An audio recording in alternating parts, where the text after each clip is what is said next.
یہ حدیث امام بخاری نے اپنی صحیح میں مختلف سندوں سے کئی مقامات پر روایت کی ہے۔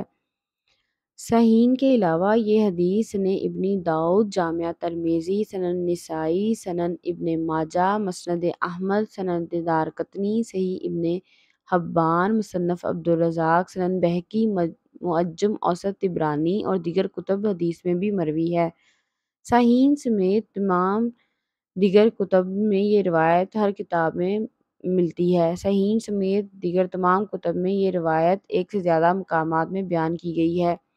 روایت کچھ اس طرح سے ہے کہ قبیلہ نقل کے 8 افراد نبی اکرم کی خدمت میں حاضر ہوئے، جبکہ سنن نسائی کی دوسری روایت میں کسی میں تو حاضر ہونے والے لوگوں کو قبیلہ ارینہ کے لوگ کہا گیا ہے اور کسی روایت میں انہیں عقل اور ارینہ دونوں قبیلوں کے لوگ بیان کیا گیا ہے۔ اصل حقیقت یہ ہے کہ آنے والے عقل اور ارینہ دونوں قبیلوں کے لوگ تھے۔ ان کی تعداد 8 تھی، 4 افراد قبیلہ ارینہ میں سے تھے اور 3 عقل میں سے۔ ہر ایک شخص ان دونوں قبیلوں کے علاوہ کسی اور قبیلے میں سے تھا۔ چونکہ یہ سارے کے سارے 8 افراد اکٹھے ہی رسول اللہ کی خدمت میں حاضر ہو کر مسلمان ہوئے تھے، اس لیے کسی حدیث میں انہیں عقل قبیلے کے افراد کہا گیا ہے اور کسی میں ارینہ کے۔ عقل اور ارینہ دونوں کے چونکہ وہ لوگ دوسرے علاقوں سے آئے تھے، آب و ہوا کے موقف نہ ہونے کی وجہ سے وہ بیمار ہو گئے، جیسا کہ عموماً مسافروں کو کسی دوسرے ملک میں جانے سے صحت کی خرابی کا سامنا کرنا پڑتا ہے۔ بعض کچھ مدت بعد ٹھیک ہو جاتے ہیں اور بعض کو طویل مدت تک بھی ادھر کی آب و ہوا موقف نہیں آتی۔ دودھ تو ان کی مرغوب غذا تھی۔ پیشاب پیٹ کے علاج کے لیے تجویز فرمایا۔ اسے استدلال کیا گیا ہے کہ جانور جن کا گوشت کھایا جاتا ہے ان کا پیشاب پاک ہے، تبھی آپ نے پینے کا حکم دیا۔ جو لوگ اس کے قائل نہیں وہ اسے علاج کی مجبوری بتلاتے ہیں۔ ان کے نزدیک علاج پلید چیز کے ساتھ بھی جائز ہے۔ امام ابو حنیفہ بھی اس کے قائل نہیں، وہ اس کو صرف انہی لوگوں کے ساتھ خاص قرار دیتے ہیں۔ دراصل یہ لوگ ڈاکو تھے، ممکن ہے آئے ہی بری نیت سے ہوں یا اظہار اسلام دھوکہ دہی کے لیے ہو سکتا ہے اسلام لاتے وقت نیت صحیح ہو، مگر چونکہ وہ اصلاحاً ڈاکو تھے اس لیے جب انہوں نے اتنے اونٹوں میں صرف 2 چرواہے دیکھے تو ان کی نیت میں فطور آ گیا، چنانچہ انہوں نے رسول کے چرواہے کو قتل کیا اور اونٹوں کو ہانکتے ہوئے چلتے بنے۔ بعض روایات میں اونٹ کی تعداد 15 مذکور ہے اور اونٹوں کی چرواہے صرف 2 تھے۔ اس کی سرحد صحیح ابو عوانہ میں ہے، ایک وہ جسے رسول اللہ کا چرواہا کہا گیا ہے اور اسے ہی ان لوگوں نے قتل کیا تھا، ان کا نام بسیار تھا۔ یہ رسول اللہ کے آزاد کردہ غلام تھے، خوبصورت انداز میں نماز ادا کرتے دیکھ کر رسول اللہ نے اسے آزاد فرما دیا تھا۔ دوسرا چرواہا سب کچھ دیکھ کر بھاگ کھڑا ہوا اور مدینہ طیبہ پہنچ کر اسے یہ اطلاع دی کہ ان لوگوں نے میرے ساتھی کو قتل کر دیا ہے اور اونٹنیاں ہانک لے گئے ہیں۔ چنانچہ حضور صلی اللہ علیہ وآلہ وسلم نے ان کے پیچھے ان کی تلاش میں صحابہ اکرام کی ایک جماعت روانہ فرمائی۔ انہوں نے ان بدمعاش لوگوں کو راستے میں ہی جا لیا اور انہیں پکڑ کر رسول اللہ صلی اللہ علیہ وآلہ وسلم کی خدمت اقدس میں پیش کر دیا۔ چنانچہ آپ نے چرواہے کے قصاص میں ان سب قاتلوں کے ساتھ جو کہ ڈاکو لٹیرے بھی تھے وہی سلوک کیا جو انہوں نے رسول اللہ کے چرواہے کے ساتھ کیا، یعنی آپ نے ان کے ہاتھ سختی سے کٹوا دیے اور ان کی آنکھوں میں گرم سلائیاں بھروا کر انہیں دھوپ میں پھینک دیا۔ اس طرح وہ تڑپ تڑپ کر پیاسے مر گئے۔ مقتول چرواہے کا نام بسیار بن زید ابو بلال تھا، دوسری اطلاع دینے والے کا نام معلوم نہیں ہو سکا۔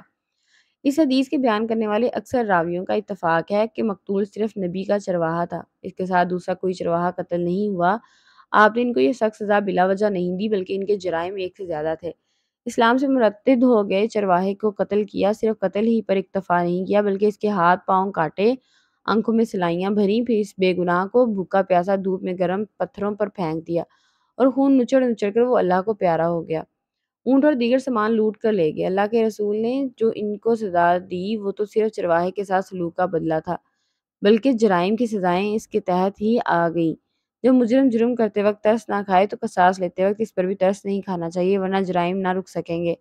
مجرم کو اس کے جرم کی مماثل سزا دی جانی چاہیے۔ قتادہ نے بیان کیا ہے کہ ہمیں یہ روایت پہنچی ہے کہ حضور اکرم صلی اللہ علیہ وآلہ وسلم نے اس کے بعد صحابہ کو صدقے کا حکم دیا اور مسئلہ یعنی مقتول کی لاش بگاڑنا، ایذا دے کے اسے قتل کرنا سے منع فرمایا۔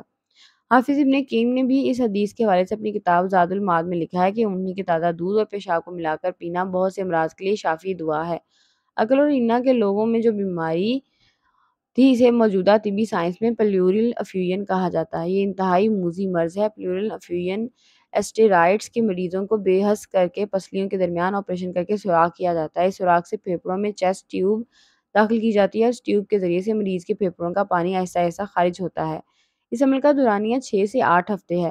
اس سے مکمل عرصے میں مریض میں ناقابل برداشت درد کی تکلیف میں مبتلا رہتا ہے اور بعض اوقات وہ موت کی دعائیں مانگ رہا ہوتا ہے۔ یہ حالت میں نے خود کراچی کے ہسپتالوں میں ان وارڈز کے دورے کے دوران دیکھی ہے۔ اسٹرائڈز کے مریضوں کے پیٹ میں موٹی سرنج داخل کر کے پیٹ کا پانی نکالا جاتا ہے۔ یہ عمل بار بار دہرایا جاتا ہے۔ ان شارٹ، دونوں طریقوں میں مریض کو مکمل یا جزوی طور پر بے حس کیا جاتا ہے۔ اللہ کے نبی نے خیر القرآن میں اس بیماری کا علاج اونٹنی کا دودھ اور پیشاب تجویز فرمایا تھا، جو کہ آج بھی کارآمد ہے۔ ڈاکٹر خالد غزنوی اپنی کتاب علاج نبوی اور جدید سائنس میں تحریر فرماتے ہیں، ہمارے پاس اس طرح کے مریض لائے گئے، عموماً 4 سال سے کم عمر کے بچے۔ اس کا شکار تھے۔ ہم نے محمد کی اس حدیث پر عمل کیا، اونٹنی کا دودھ اور پیشاب منگوایا اور دونوں کو ملا کر ان بچوں کو پلا دیا۔ کچھ ہی عرصے بعد ان کے پھیپھڑوں اور پیٹ کا سارا پانی پیشاب کے ذریعے باہر آ گیا اور بچے صحتیاب ہو گئے، والحمدللہ، اور آج وہ جوان ہیں۔ علاج نبوی اور جدید سائنس جلد مفسرین اس حدیث کی تفسیر یوں لکھتے ہیں کہ نبی اکرم صلی اللہ علیہ وسلم کو پتہ چل گیا تھا کہ ان کی شفا اس کے علاوہ کسی میں نہیں ہے۔ اگر کوئی ایسی صورتحال پیش آ جائے کہ اس کا علاج حلال چیز سے نہ ہو سکتا ہے تو وہ حرام چیز کو دوائی کے طور پر استعمال کر لینا گناہ نہیں ہے۔ اس لیے شریعت نے کہا ہے کہ اگر کسی انسان کی بیماری بہت ہی بڑھ گئی ہو تو اس کا علاج بطور دوائی شراب پینے سے ہی ہوتا ہے، تو وہاں شراب پینا گناہ نہیں ہے۔ بعض لوگ اس حدیث پر اعتراض کرتے ہیں کہ آپ صلی اللہ علیہ وآلہ وسلم نے ان لوگوں کو اونٹنی کا پیشاب پلوایا، جو کہ حرام ہے۔ نبی اکرم نے ایسا حکم دینا بعید العقل ہے۔ اس اعتراض کے 2 وجوہات ہیں۔ قرآن پاک میں حرام اور حلال کے متعلق اللہ تعالیٰ فرماتا ہے کہ تم پر مردار خون، سور کا گوشت اور ہر وہ چیز جس پر اللہ کے نام کے سوا کسی کا دوسرے کا نام پکارا گیا ہو حرام ہے۔ ایک اور جگہ اللہ تعالیٰ فرماتا ہے کہ جو شخص بھوک سے مجبور ہو کر اس کی کو موت کی شدت کا خوف ہو جائے، ان کے کھانے میں کوئی گناہ نہیں، بس وہ حد سے بڑھنے والا اور زیادتی کرنے والا نہ ہو۔ اس حکم کو نظر رکھتے ہوئے نبی کریم صلی اللہ علیہ وسلم نے اس لوگوں کو اونٹ کا پیشاب پینے کا حکم جاری کیا تھا۔ اس حوالے سے امام ابو حنیفہ فرماتے ہیں، نبی کریم صلی اللہ علیہ وآلہ وسلم نے اللہ تعالیٰ کے دیے ہوئے علم سے یہ جان لیا تھا کہ ان لوگوں کو یہ شفا اونٹ کا پیشاب پینے سے ہی مل سکتی ہے۔ اس طرح یہ لوگوں نے پیشاب پیا اور ان کی صحت مل گئی۔ اس طرح یہ لوگ متعدل، اگر کسی کی جان کو خطرے میں ہے تو اس کو جان ناجائز چیز سے بچائی جا سکتی ہے۔ اگر متعدل کے لیے بخشش چیز کا استعمال جائز ہے، اونٹ کا پیشاب پینا ہر کسی کے لیے جائز نہیں ہے۔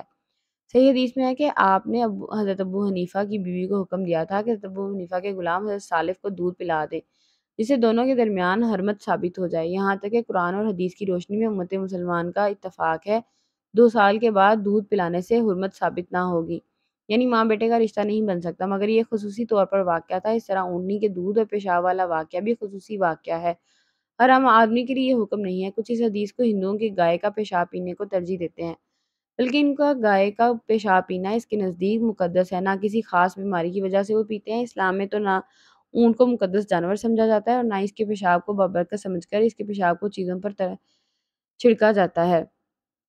اسلام میں تو اونٹ کو مقدس جانور نہیں سمجھا جاتا ہے اور نہ ہی اس کے پیشاب کو برکت سمجھ کر اس کے پیشاب کی چیزوں پر چھڑکنے کا حکم ہے، اور اس کا تعلق عبادت سے ہے۔ حدیث میں اونٹ کے پیشاب کو محض ایک بیماری کے طور پر استعمال کرنا جائز قرار دیا گیا ہے، مگر آج علاج پر بھی یہ لازم قرار نہیں دیا گیا ہے۔ جس کی طبیعت مائل نہ ہو وہ اس کو نہیں پی سکتا۔ نبی صلی اللہ علیہ وآلہ وسلم نے اونٹ کے پیشاب پینا حلال نہیں فرمایا، صرف بیماری میں دوائی کے طور پر استعمال کروایا۔